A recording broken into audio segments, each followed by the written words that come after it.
I'm the course leader for MA TESOL at University of Northampton.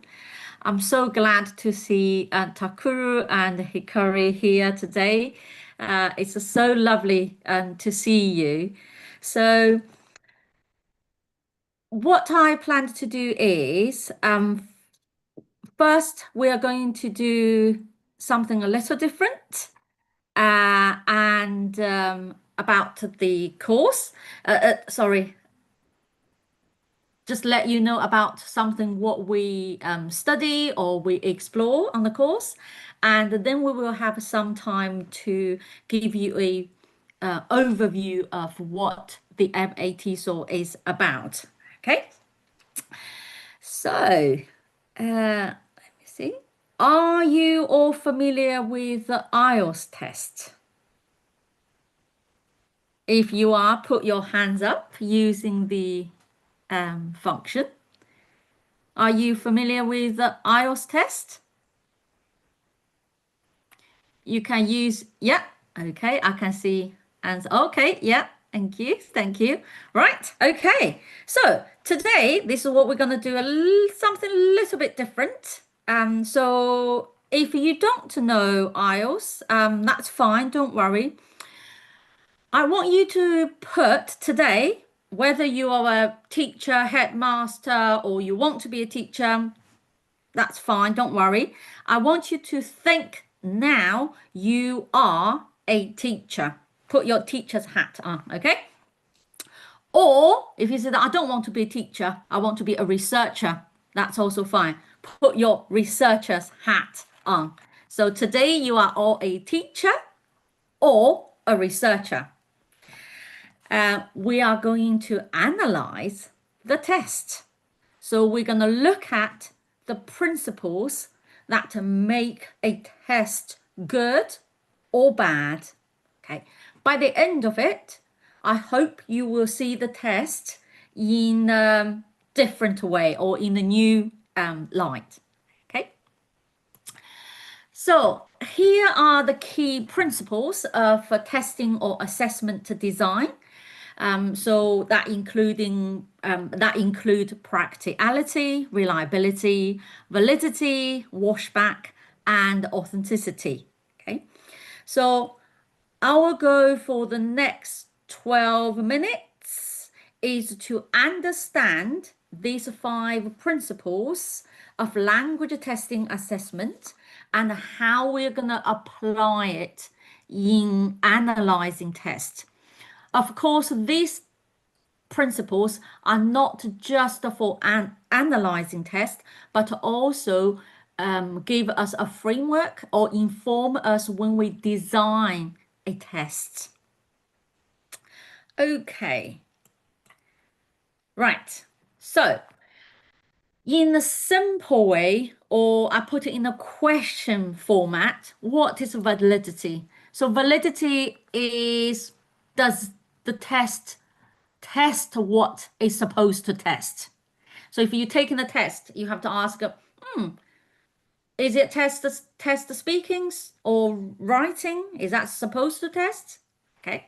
So reliability means, would you get to the same score with a different examiner if you take it again? Practicality, again, in a simple word, means, is it easy and cheap to administer the test? And authenticity is like, you have to ask, is it a real world task? Do we actually do this in reality? And the washback means, how does this test affect the teaching and the learning? We're going to look at a actual IELTS test tasks to see how we can use these principles to analyze the task. Okay. So if you have taken the IELTS test before, or you might help your students to prepare, this is a typical IELTS speaking test. Part 2 is a longer set task. So for example, students walk into the room and then they may ask to describe a time you used a map. And then the test taker should say when it was, why you used the map, what the map was like, and explain how you felt about using the map. And normally they get 1 to 2 minutes to speak.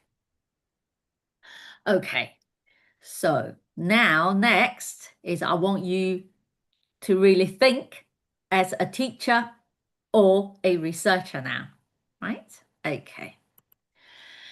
So I want you to think about this task. Is describing a time you used a map an authentic task? When do we actually do this in real life? Please type your answer in the chat box, or you can just unmute your microphone to speak. Okay.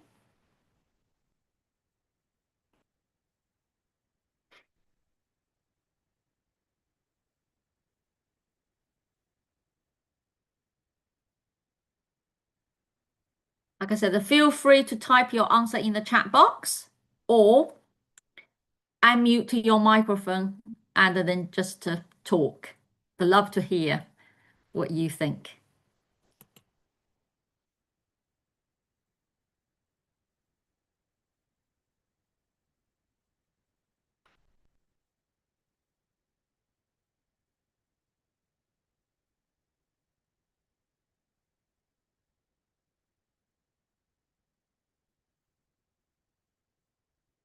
Anyone want to put their microphone on to share your view? Is it a authentic task? Oh, I can see an answer there. Uh, I don't think this is an authentic task because I have never done this in real life. Okay. Anybody else? Thank you. So you authentic because it is authentic because in many situations we are required to take an example to show some situation. Okay. So we got Tucker says it is authentic. Any other comments?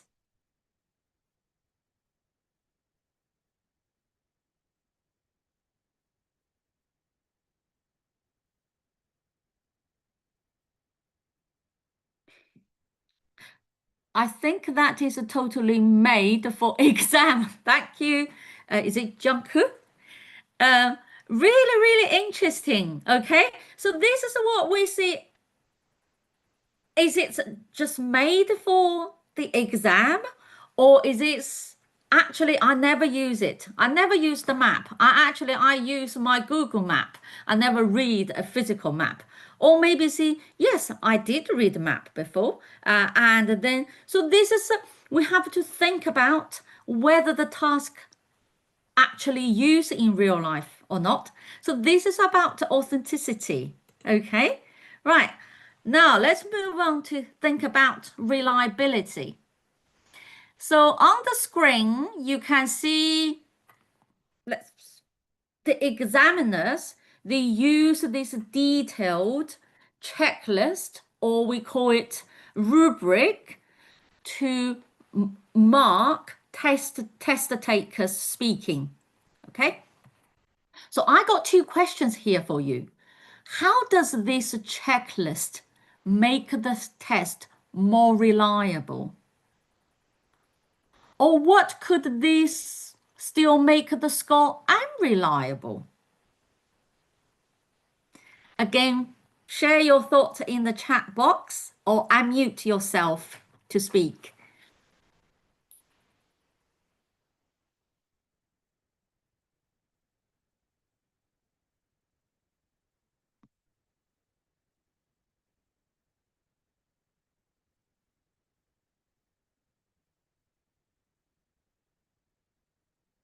How does this checklist or rubric make the test more reliable? Or what could still make the score unreliable?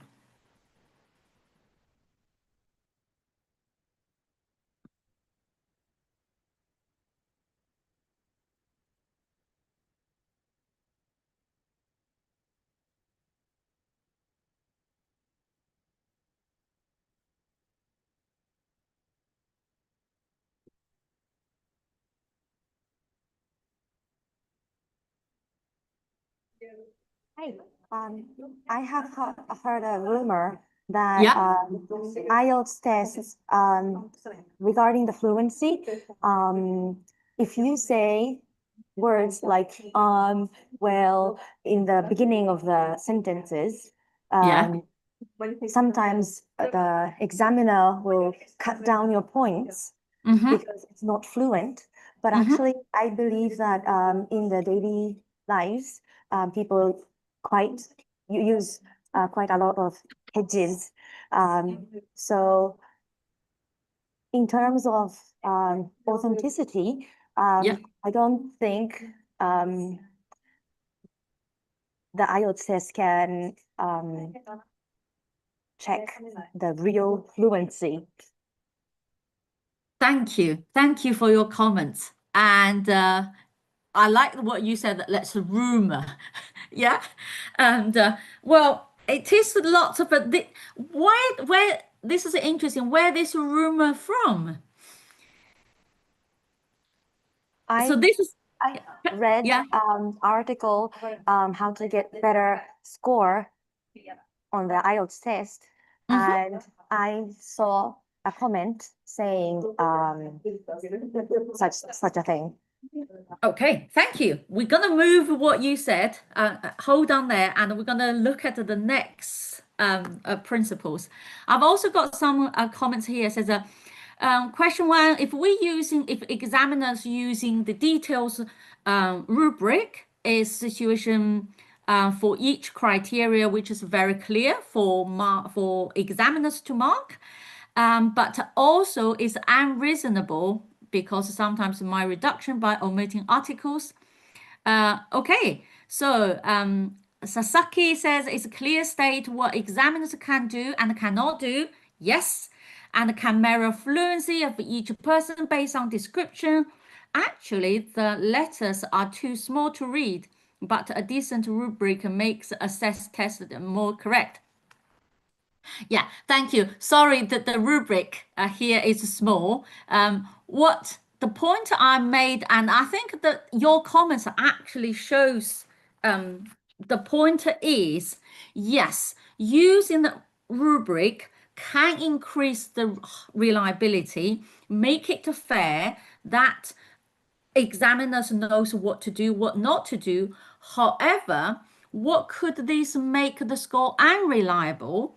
If you think about examiners as human, as an individual, sometimes if I'm an examiner, I get tired. This is the last exam test for a day. I just listen to the speaking, yeah, yeah, yeah. And then that might affect how I assess or grading the test takers. So you see, this is what when we consider reliability, there is the reader's reliability to consider. Okay, thank you. And move on. What Sayusan says, oh, I heard a rumor, and then this is somebody told the training how to teach the IELTS or to get a high score, I need to do this or don't do this. Right. So this is where next we need to think about one of the most powerful concept, washback. Okay. So when we prepare a test and or students get the result, how that gonna impact our teaching and learning? How does the existence of this exact, if we think about that IELTS task, how that describing a map task influence what happens in IELTS preparation class? Can you type an example in the chat box or just again unmute your microphone to speak?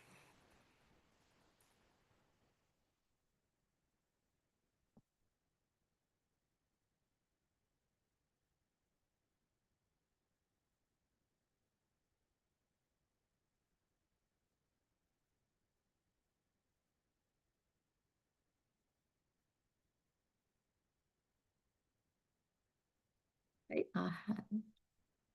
Make the learners more academic English users. Okay.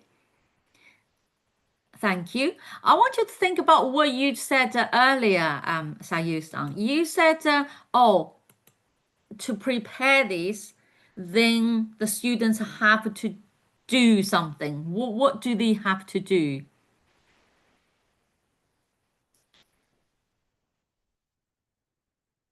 So, yes. Sorry, could you repeat that again? Yeah, I said that if the students they know they have to take this test, the speaking test part 2, describe a map. So if they go to a IELTS preparation classes, what's they gonna do? What the teacher gonna do?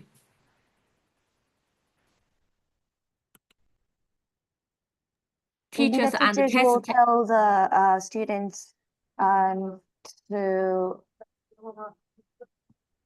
Sorry, my mind is not No, making don't the worry. right answer. I'll come back to you. I'm gonna read Junko's comments.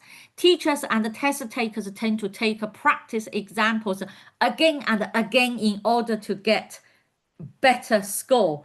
Yes. Okay. Right. I'm gonna ask the next question. The practice past exam papers. Yes. The teachers may teach a tip of overcoming the task, like use this sentence structure whenever you get stuck. Thank you. Okay. Now, don't worry. And this is live the chat. We always typos not a problem. Now, I'm gonna ask you next question.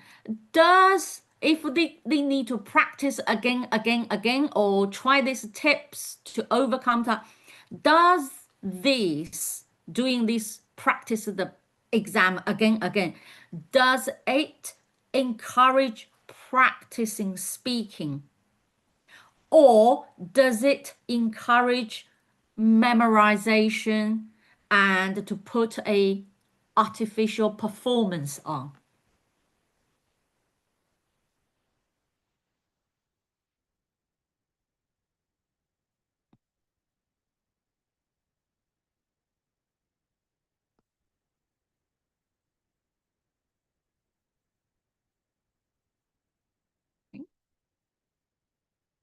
Again, share your answer in the chat. So what teachers or tasks do in the classroom, practice, and or have all these little tips. Does it actually encourage practicing speaking, or does it actually encourage memorization or an artificial performance?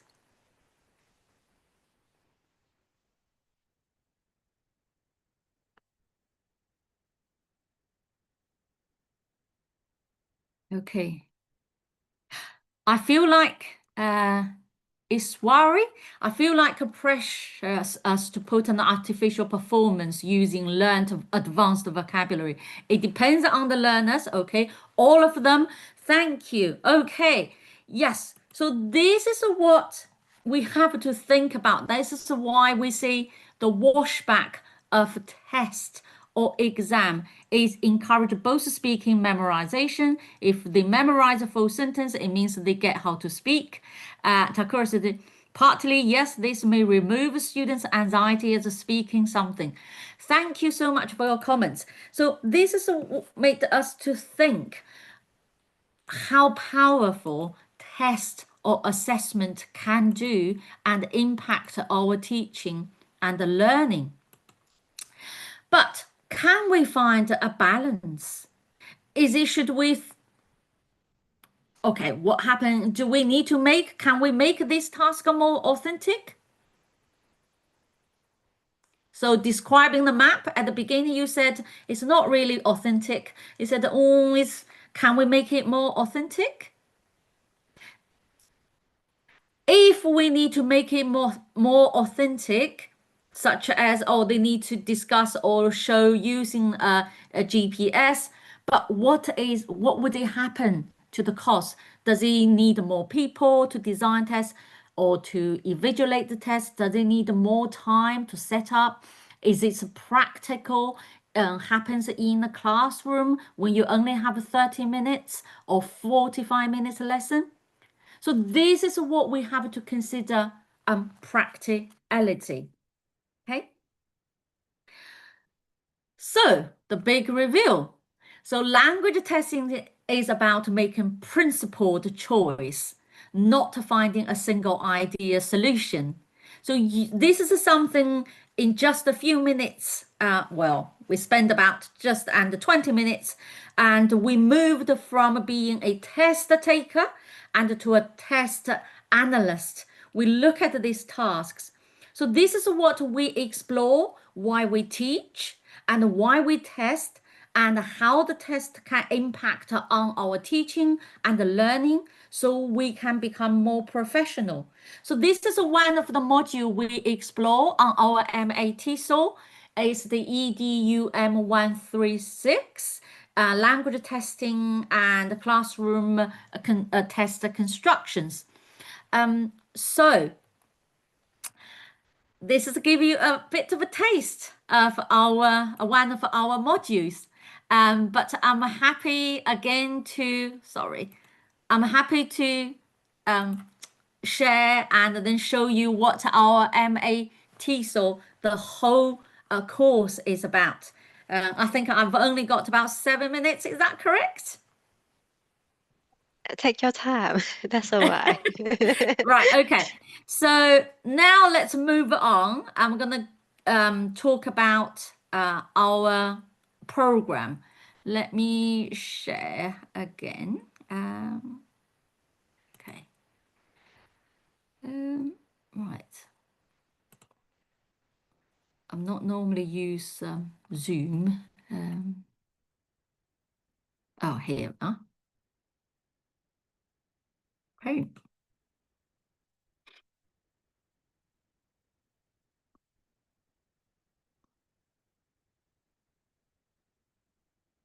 Okay. So now let's look at the MA TESOL at University of Northampton. You see our lovely building. Hopefully that will remind you, Hikari and Takuru. So we'll talk about some of the key features of our MA TESOL and the course structure, module information, assessment, and the entry requirement. I'm going to leave it to Kate. Or afterwards, you can have a chat with us, and also career opportunities. In fact, after that little taste session, which means after the MA TESOL, you can go into language testing path. So you can become an examiner or test developer. And there's lots of jobs with British Council, Cambridge English Assessment, or other test organizations. Okay, right. So for our course, I'm very proud. I see this is a very super supportive and dedicated team. We have a one-to-one personal academic tutor, and you can gain some research experience by working closely with academic staff, and the students will become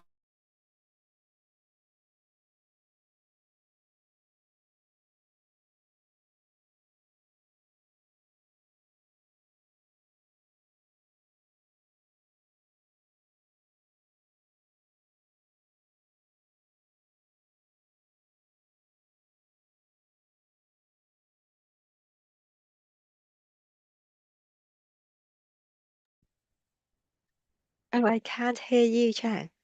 part of an international community of join professional organizations such as the British Association for Applied Linguistics, Testing, Evaluation, Assessment. So if that means if you're specifically interested in language assessment, it's all free. And as a team, we put lots of free workshops, webinars, advertise them. So whenever you have time, just to join those webinars. It's not just the class time with us, but you can get different views, different perspectives, topics from colleagues and the scholars in this field. And also we have opportunities to visit different places. And here is the team. We are relatively a small team, but the benefit is we know our students very well and we work very closely with our students. So I will then quickly introduce them to you. Okay, so this is the course structure. So you will study 4 modules and complete a thesis.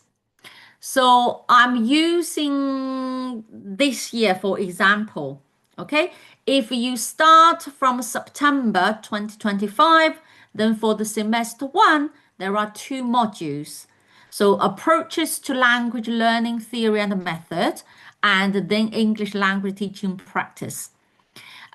Then start the second semester, have another 2 modules, classroom assessment and the test construction, materials development, and course design. But at the same time, you will start your dissertation. Because this is a 60 credit module, so that module will start from 2nd semester and finish in semester 3. You will have input sessions on research methods and design, and then based on the research topics you proposed, you will be allocated to a supervisor, and then you will work with your supervisor on a one-to-one basis. Okay, so if students start from January, it's a similar pattern. The first semester will start these 2 modules, 134 and 135, and then move on to the springtime, then the 2 modules. The same, the students start in January will finish the next year, January. Okay. Okay, let's move on. I will again briefly talk about the module, but by all means, if you have any question, just to ask me. So for this module, you're going to look at the development of theories of a second language acquisition and focus on linguistic, psycholinguistic, and the social process of underlying second language acquisition in a range of context. So these are some of the indicative content. And for this module, there are 2 assessments. One is an essay, 4,000 words, and then there's an individual presentation, which is 30%. So this module is more theoretical, so it's a bit heavy, and but the other basics we need for language teaching. So we need to understand how language is learned, how language is acquired, and how it works in our brain, and how other factors affect our language learning and teaching. Okay. For this module is a combination of practical and theoretical content. So it will help you develop key skills required for effective teaching the 4 skills.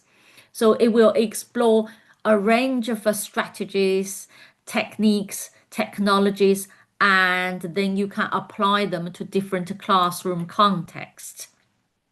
Okay, so here is a list, just example, not all, indicative content. The assessment, it's a critics, 35%. So you will be given a few articles to choose to critique. And then you have a portfolio, which includes your lesson plan, your observation, and the reflections. So that's about 65%. Okay. Then move on to the module language assessment and the test construction. So this is a module will explore the key concept, issues, methods for language testing, and particularly draw attention to the principles that underpin testing and evaluation. Okay? So here are some of the indicative content. For example, in our taste session, we just very briefly talked about the philosophical principles of language assessment, but we will focus on classroom assessment and also assessing different skills. So again, 2 assessment, 1 essay, 3,000 words, plus individual presentation 40%. Okay. And the last taught module is material development and course design. So this will help students develop a critical understanding of different approaches or frameworks in English language teaching materials development and course design. Because for our teaching career, we don't normally always have the ready textbook. Even we have the textbook, they not always fit our students' needs. So we have to think about how we can choose the right material for our learners, or maybe we have to develop our own materials and design our course. So here are some of the indicative content. For this module, you will have a report, 2,000 words, and then a portfolio, including material you developed and the rationale why you develop or designed your material that way, and also evaluation of your material. Okay. And then you have your dissertation module, which is 15,000 words empirical research. Okay. Quickly, this is some of the photos we took at our graduation ceremony, and as always, it's the best time of the year for me to celebrate the students' success. And I hope you can come back for your graduation, Hikari, if it's possible. Would love to see you again. And here are some of the activities we did for our course. So these students looking at teaching materials at the library, and we explore how to use in children's literature to teach young learners, for example. And this we have students show or deliver their short demo lessons in classroom. And also we have different trips. So the trips organized to visit the House of Parliament, and also there's Vietnamese Lunar New Year and the Cambridge trip. And actually next Tuesday, I'm going to the House of Parliament again with our students. So it just to give you that experience. So what actually you can use all this experience for your teaching. One of the key, also I think is a highlight, is we encourage our students to conduct research. So every year we have an annual MA Education and TESOL Research Conference. So this is a conference organized by our students, supported by the staff. So students will report or will share their research. Any research they are interested in could be part of their dissertation. And the last year, actually, we have a winner from our MA TESOL course, the best presentation.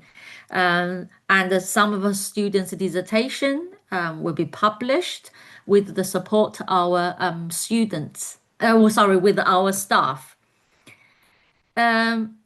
So let's move on to the career opportunities. Yeah, so what can you do after your MA TESOL? So many of the students come on our MA TESOL. Some of them they have already had their job. Okay, so this is the course for their career development, and so some of them they go back to their original or previous employer, but have a more leadership role there. And some students finish and then they have a new job, and some students they become a researcher, or they continue to study a PhD. We also had a student work as a educational consultants, so help students or train people who also want to study abroad, similar course. And again, like I explained, you can working in the testing and assessment as professionals. For example, IELTS examiner or IELTS test designer, item writer, or teacher. Again, you can also be a material developer or a teacher trainer. So it opens doors to lots of opportunities, I would say. That brought us back, to the end of this introduction for MA TESOL. I understand some of you might also interested in the MA education. So like I mentioned, we work closely together. So I'm here put a very short introduction about the MA education. If you have any questions, please do not hesitate to contact Dr. Helen Cadwell, who is the course leader. So the MA education have a different starting point, both full-time and part-time, online or on campus. So these are some of the modules. So I just leave it here for 30 seconds. You can have a look.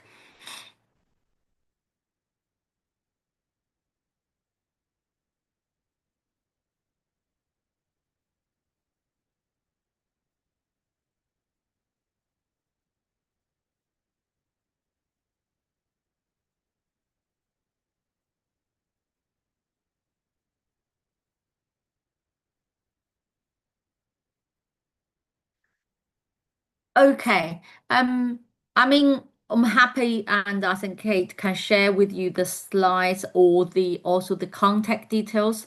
And so this is the teaching schedule. Please feel free, take a photo, and the contact details is here. Helen.cadwell@northampton.ac.uk. So she is the course leader for MA education.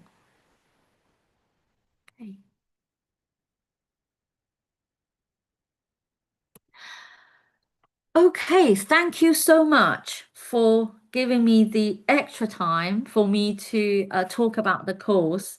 Do you have any questions? Or do we have time for questions?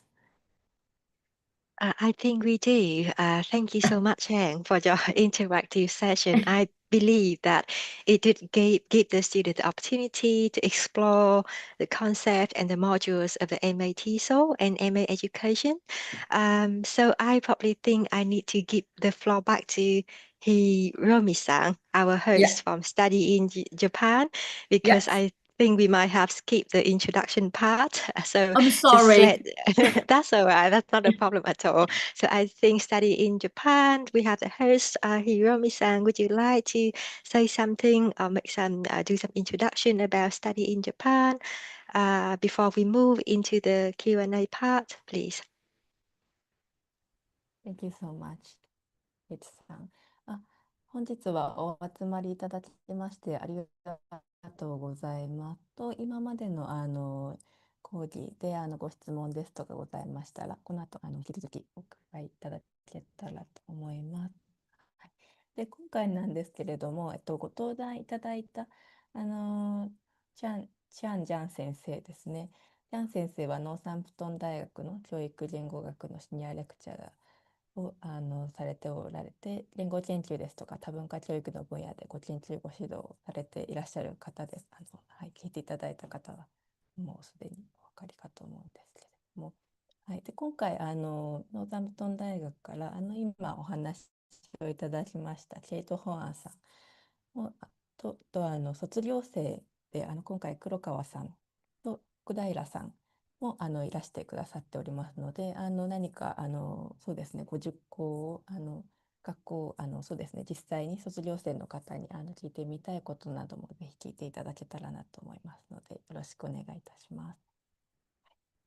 そうしましたら、そうですね、もし卒業生の黒川様、小平様から今QA に移る前にコメントなどもしございましたらお伺いできたらと思うんですけれども、いかがでしょうか。コメントといいますか、はい。すみません、黒川と申します。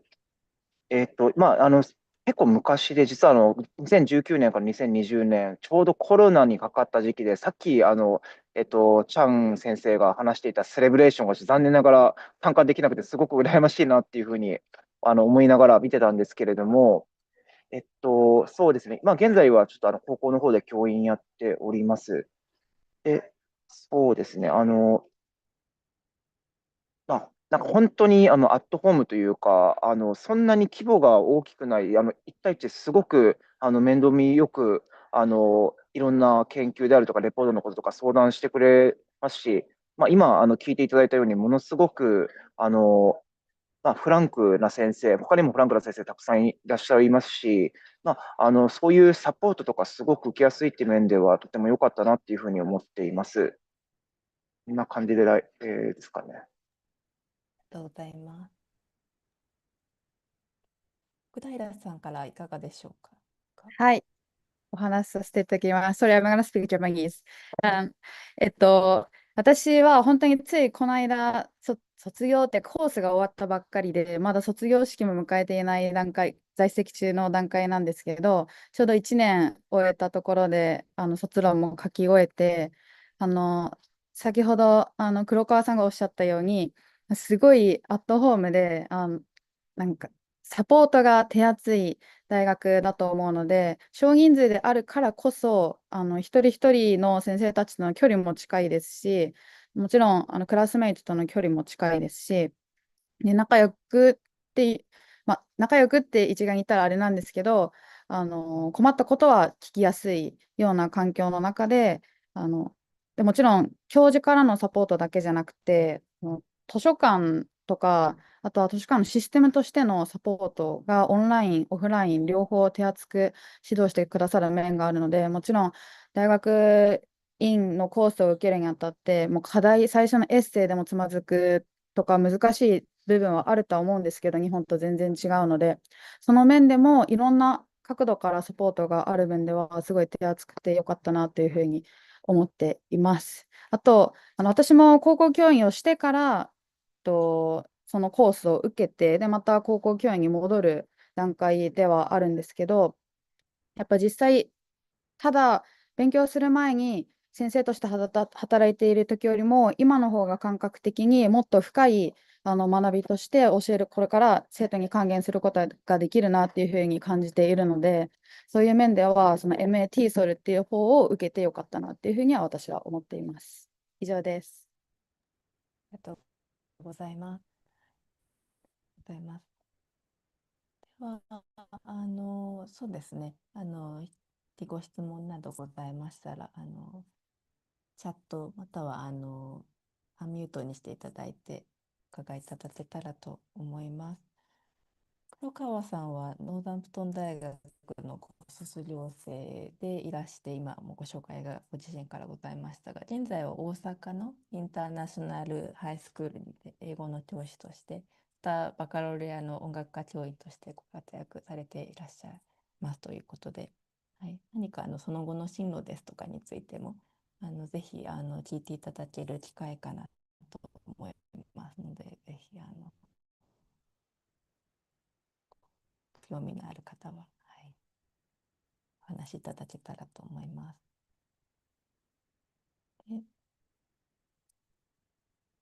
はい、ございます。Thank you for the time for me.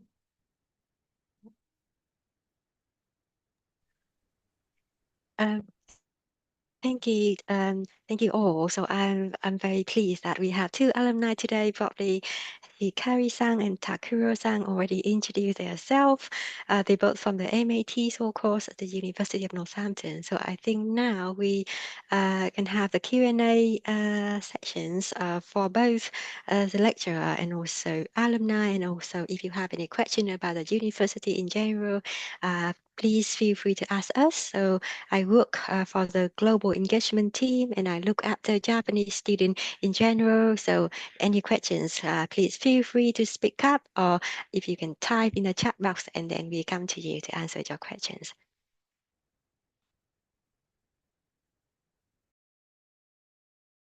So yeah, there is a chat in Japanese. So maybe I should answer in Japanese. Yes, please. Yeah, okay. その渡航前の、いろいろと、決めてっていうふうなところなんですけれども、ノーザンプトンという街って結構、郊外で、ロンドンからも1時間かからないぐらいだったりとか、バーミンガムとかもすぐ行けたりっていうふうなところで、結構ちょうど良さっていうのがすごく、物価的にもすごく安い、学費もそうなんですけれども、そういう、すごくちょうどよくて、で、わりかしその留学生以外の町の人っていうのが結構、普通に働いてるイギリスの人だったりするので、そういうふうな意味でもすごく、なんか探検というか、学校以外のところで、なんかゼロからなんか新しくやっていくとかっていうふうなことがすごくできてチャレンジングな環境だなっていうふうに思った。これはちょっと実際行ってからの方が強く思ったんですけれども、すごく大きな町ではないってところがある意味では魅力なのかなっていうふうに思っております。私からもお答えさせていただきます。同じように、やっぱり正直、今どんどんイギリスのポンドの物価が上がっているので、まだ上がっているので、お金の部分っていう面では安いからっていうのは確かに決め手の一つではあったんですけど、そのロンドンに行くと、やっぱり感じて思ったんですけど、日本人も多いし、アジアの人も韓国人とかも多いし、日本語の文化はどちらかというと、浸透はしていなくても、なんとなく住みやすい。っていう部分はあったんですけど、思い切って単身でイギリスの英語の文化に触れたいと思った時に少し田舎を選ぶっていう面ではすごく行ってよかったなと思いますし、行ってから気づいたことなんですけど、もちろんイギリスの人たちだけじゃなくて本当にいろんな国からの学生だけでなくて働いてる人にも会うことができて交流もできたので、その面でも良かったと思います。あとはすごく自然が豊かなところなので、あまり混んでる都会が好きじゃないとか、逆に自然と触れ合ってみたいっていうところっていう面ではすごくいいと思います。いろんな動物と触れ合えると思います。以上です。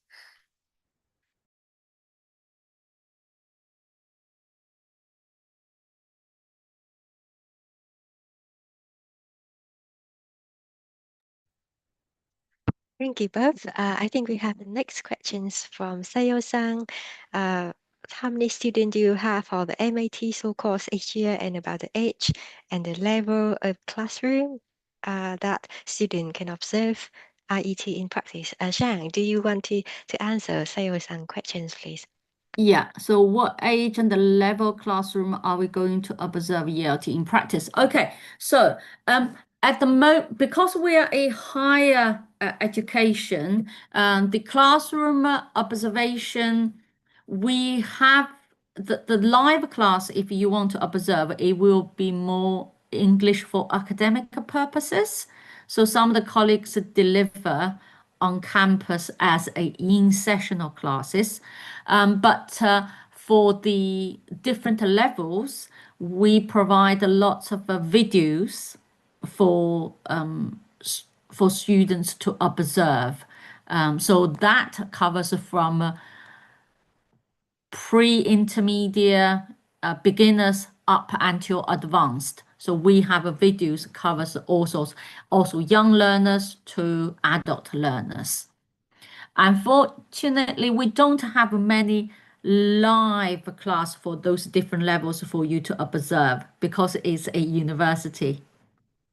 Yes. I think we have another question there. How Yeah. many How many students do you students? have? Yeah. Okay. So currently for the September cohort, we have 17 students. But usually the January cohort is smaller. So in a year we have between 20 to 30 students. Does the course in a local school or other places? Oh, okay. So in the local school, many of our students find actually like a part-time teaching assistant jobs in local schools. And also some of the students are taught as a volunteer to the Northampton Sanctuary. Hikari, do you want to say something about, because you did some great jobs. In Northampton, Yes. like there are many volunteers there, and then some of my classmates, they joined the lecture as a teacher for refugees. So, and also now some of them are working as a English teaching assistant in local class, as Chan said. Yeah, maybe that's all. I think if you want to get some chances to teach something, of course, not only English, but also something, you can find some opportunities in Northampton. Yeah. And I've got another question. I have heard that when there are many international students, some of them start speaking their own native tongues during class or group work. How do you handle the situation? I hope students are encouraged. Okay, I answer the first part, and maybe Hikari or Takura can share the second part. I hope students are encouraged. And well, you can ask them whether they are encouraged to speak English or not. So how I handle, well, the university, not just Northampton, just generally speaking, university in the UK, it's multilingual. So you will come to the university, find that there's probably 100, I would say, because there's lots of us languages we don't know people speak. So in the classroom, I'm quite lucky. I think because everybody is coming here, they know they want to be a language teacher, and so they don't really in generally speaking, they just speak English, but their occasion they do speak in their language. But that's not possible for some students if there's just one student from, for example, Peru. They can't really. However, sometimes this is encouraged because this is one of the practice called translanguaging. I don't know whether you've heard of it before. I'll type it in the classroom. Sorry, in the chat. Translanguage or translang. So this is a new practice. So it's called translanguage or translanguaging, a new approach, particularly applied in multilingual classroom. Well, I don't have any issues within our course, but in the class we do discuss how to manage if you teach a monolingual classroom, how to manage the proportion of using target language and the native language. Right. Do you want to add anything, Hikari or Takuru?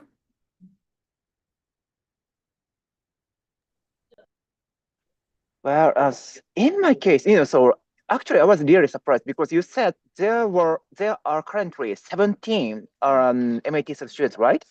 Yes. So when I was there, so maybe the situation was really, really different. Then I had just 5 colleagues or so. Do you remember that? Yes. Yeah. Yes. So actually, So what Junko-san mentioned happened a little because the nationality was a little bit limited then, but the professors, of course, including Chan, let us kind of mix during the class, or so this class, like this table and this class, this table, and something like that. So always they were encouraging us to speak English or kind of share different ideas with other kind of partners. So maybe the situation is really, really different now. So But I think a January cohort, Takuru, is still similar. We will have between 6 to 10, 6, 8 students. So it's relatively small. And it doesn't matter if it's a 17 or 6, 8. I hope you agree with me. The students on our course, they bonded very well. They become really a close group, either inside the classroom or outside the classroom. yeah, I agree. Yeah.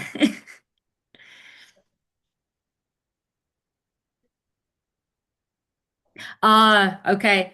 I'll make sure you don't get isolated, Jakusa.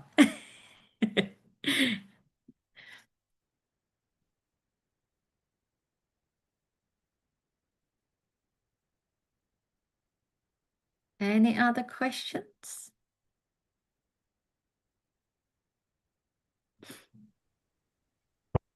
Can I have a question? Yeah, I really want to ask Takuro-san and Hikari-san that because they study MA TESOL. So how did the MA TESOL help you both in your career in like education or teaching in Japan? Like how did it help you with your career?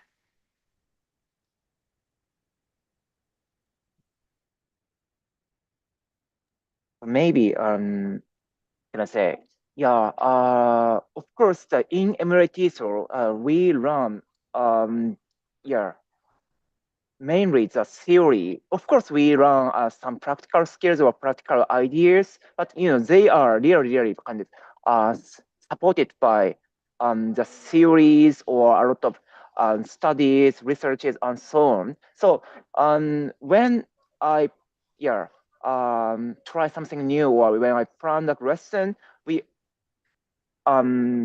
always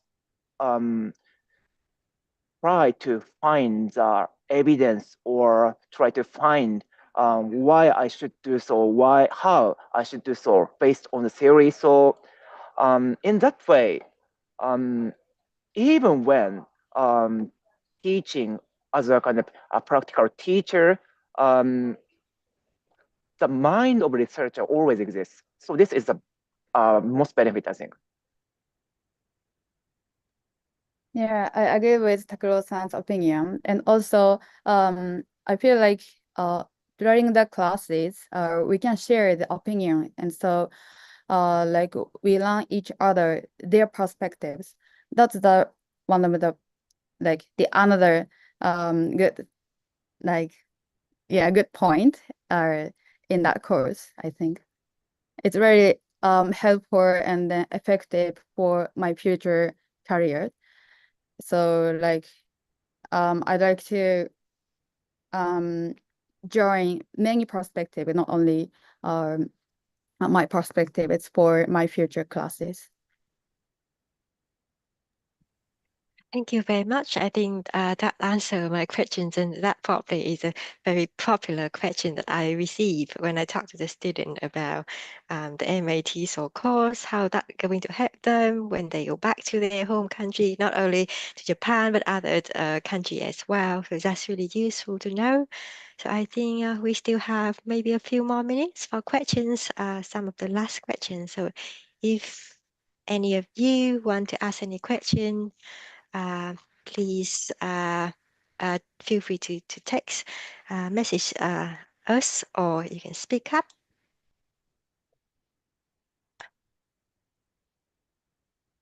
if we don't, probably I give the floor back to our host today from Study in Japan, Hiromi-san.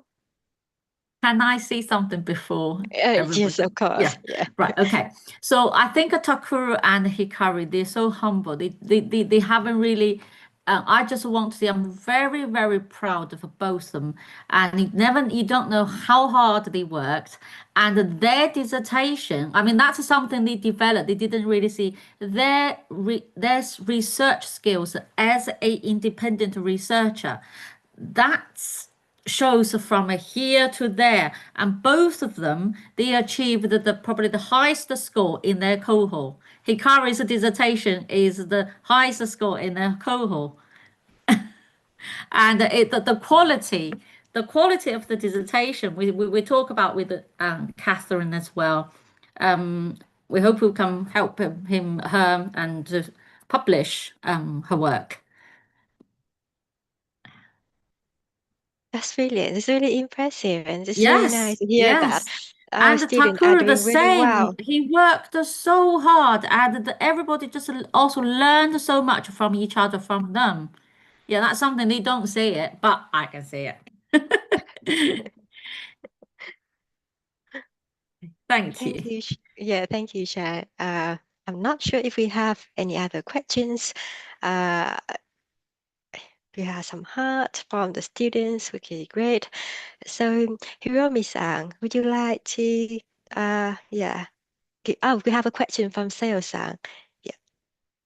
Sorry, this might be a too specific question, but I would like to know about the schedules.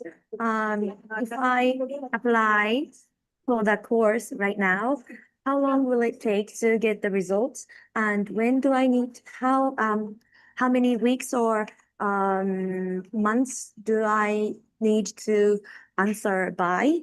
And when will be the paying deposit time limits? I would like to know like that kind of time schedule. Yeah, so I can answer that question. So basically, we open for September 26 and also for January 26 as well. So you can contact Study in Japan to make your application as soon as possible. And about the results, I mean, when you will hear back from us about your application, we aim to answer you and reply to you in 5 working days. So literally, when you make an application, please let me know. You know my email address. We met before in Japan, so you know me. So just let me know your student ID when you make an application, and then I will look into that. And then we go from there. About the deadline for the deposit, we haven't got that because now it's still early for next year, September 26. However, I would say normally students should aim to pay once they have the unconditional offer, which means if you meet all of your entry requirement for the course, you have the unconditional offer from us. Try to secure your place as soon as possible because that will give you more time to look for accommodation, and also you need some time to get cash, which is you need that to apply for your visa, and also you need to buy the flight ticket, also prepare and apply for your student visa from Japan. I'm sure it should be very straightforward because you have the support from Study in Japan. Also, you have contact from me and Chang and other people from the university as well. But yeah, just try to do that as early as you can in your own time. Thank you, Sayo-san. It's lovely to see you again today. Same here. Thank you very much. Yes, finally can speak to you. Yeah.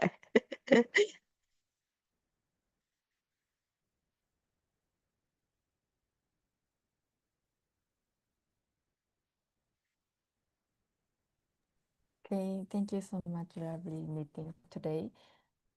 そうしましたら、今回は終了とさせていただけたらと思いますので、ご質問などございましたら、スタディリングの方にご連絡をいただけたらと思います。はい、ありがとうございます。So we're gonna finish today. Thank you so much today.